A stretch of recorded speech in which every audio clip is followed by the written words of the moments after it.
Okay, I had a 99 Ford Expodetion.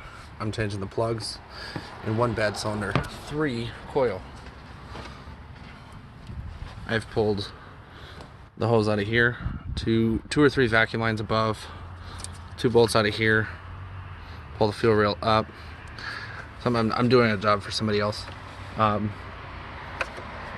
Somebody's changed this injector, which I'm gonna let them know.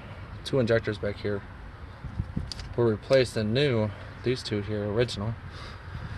And cylinder 3 is bad. And I have to question it. Changing those injectors wouldn't be a bad idea.